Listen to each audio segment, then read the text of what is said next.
Assalamualaikum warahmatullahi wabarakatuh. Perkenalkan, kami dari kelompok 10 yang beranggotakan Niko Alfionita dan Muhammad Fikri Alfiansyah. Kami akan mempresentasikan materi standar nasional pendidikan yang memiliki 3 subbab. Di antaranya adalah yang pertama, pengertian standar nasional pendidikan, bagian-bagian standar nasional pendidikan, dan pentingnya standar nasional pendidikan sebagai acuan mutu pendidikan. Yang pertama adalah pengertian standar pendidikan. Dalam Peraturan Pemerintahan atau PP Nomor 19 Tahun 2005, Standar Nasional Pendidikan adalah kriteria minimal tentang sistem pendidikan di seluruh wilayah hukum Negara Kesatuan Republik Indonesia. Artinya, dalam melaksanakan sebuah pendidikan nasional perlu dilakukan standarisasi atau kriteria minimal agar sebuah pendidikan bisa diterapkan dalam satu negara. Tujuannya untuk menjamin mutu pendidikan nasional dalam rangka mencerdaskan kehidupan dan membentuk watak serta peradaban bangsa yang bermartabat. Selanjutnya adalah bagian-bagian standar nasional pendidikan. Yang pertama ada standar isi kurikulum.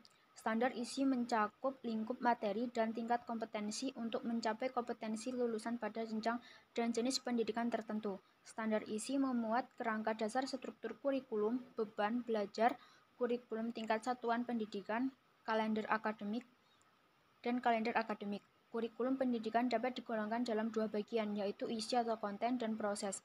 Kurikulum sebagai proses pendidikan terkait dengan independensi materi yang disajikan guru atau bagaimana materi itu disampaikan oleh guru kepada peserta didik. Sedangkan isi kurikulum berhubungan dengan relevansi, kondisi interdisiplin, dan karakteristik pengetahuan dan pengalaman belajar yang terkait dengan apa yang dipelajari peserta didik.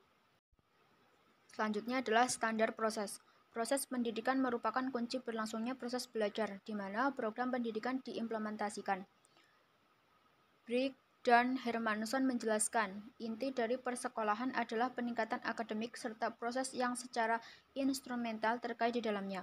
Proses pembelajaran yang belum lancar dan kurang baik di banyak sekolah kita menyebabkan rendahnya mutu pendidikan.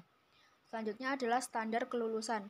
Mutu pendidikan turut ditentukan dan diukur melalui kualitas lulusan yang dihasilkan oleh institusi pendidikan tertentu, dan kualitas lembaga pendidikan sebaliknya dinilai pula dari kualitas lulusan yang dihasilkannya.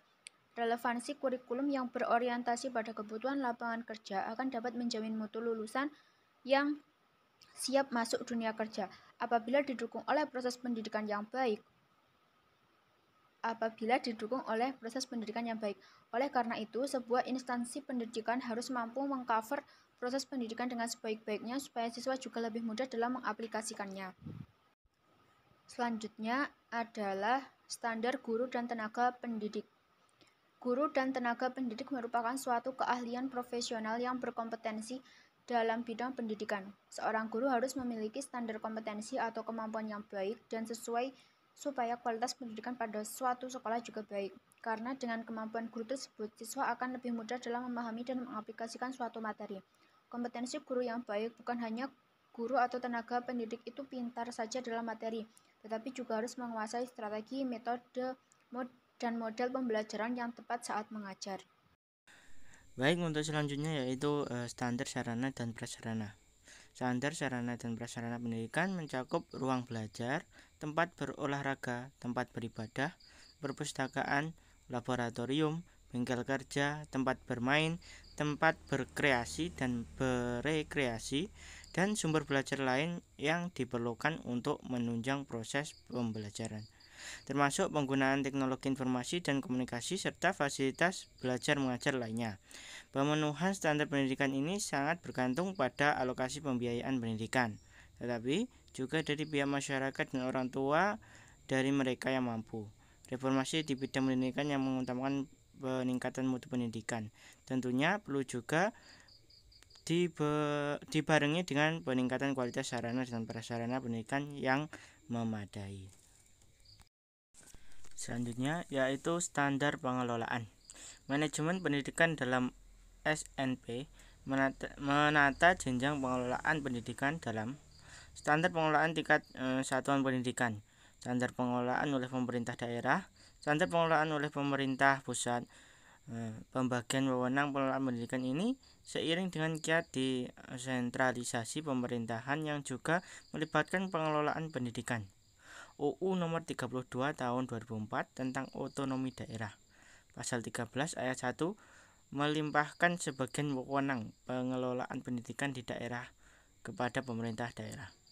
Kebijakan ini memberikan kesempatan kepada daerah mengelola dan mengembangkan sektor pendidikan sesuai potensi dan kondisi masing-masing daerah. Di satu sisi, dapat memacu tumbuh berkembangnya dunia pendidikan nasional untuk daerah yang berkemampuan finansial dan SDM memadai. Namun, pada pihak lain dapat berdampak semakin mundurnya mutu dan pengelolaan pendidikan di daerah lain. Dengan demikian, dapat berakibat semakin lebarnya kesenjangan pendidikan di antara sesama anak bangsa. Selanjutnya yaitu standar pembiayaan. Kinerja pendidikan akan buruk jika tidak diimbangi dengan anggaran yang memadai. Kehidupan modern masyarakat global harus mengalami realitas bahwa pendidikan itu mahal. Para pemimpin negara ini sebenarnya menyadari bahwa anggaran pendidikan itu penting. Mereka tahu bahwa masa depan bangsa sangat tergantung pada mutu pendidikan. Namun, pengetahuan dan kesadaran pentingnya dana pendidikan itu menurut S tidak diimbangi dengan komitmen dan disiplin memadai. Pembiayaan pendidikan dapat berupa biaya investasi, biaya operasi, dan biaya personal. Beban pemerintah untuk mengongkosi pendidikan anak bangsa menurut aturan UU sangat besar dan saat ini belum dapat terpenuhi. Dana program wajib belajar 9 tahun SD sampai SMP yang untuk tahun 2005 dianggarkan Rp 13 triliun disalurkan ke sekolah-sekolah sebagai biaya operasional penyelenggaraan pendidikan. Selanjutnya yaitu standar penilaian pendidikan. Penilaian pendidikan meliputi penilaian hasil belajar oleh pendidik, oleh satuan pendidikan, oleh pemerintah, dan kelulusan. Evaluasi merupakan satu upaya dalam meningkatkan kualitas. Melaksanakan evaluasi oleh guru lebih tepat jika dilakukan untuk membantu peserta didik belajar atau oleh pihak sekolah untuk menjelaskan dengan benar pencapaian hasil belajar siswa. Penilaian kelas sebagai proses pengumpulan data dan penggunaan informasi oleh guru untuk memberikan keputusan. Dalam hal ini, nilai terhadap hasil belajar peserta didik berdasarkan tahapan belajarnya. Selanjutnya, C. Pentingnya SNP sebagai acuan mutu pendidikan.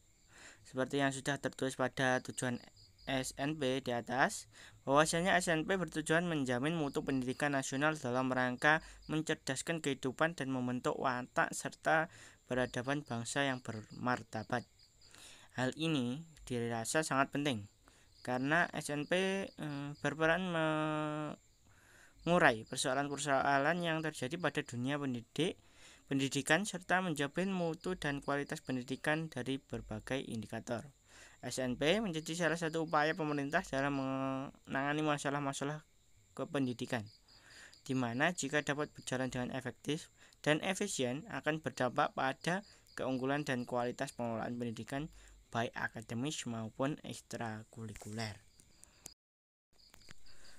Baik, mungkin cukup itu saja yang dapat kami sampaikan. Jika ada kurang lebihnya kami mohon maaf. Wassalamualaikum warahmatullahi wabarakatuh.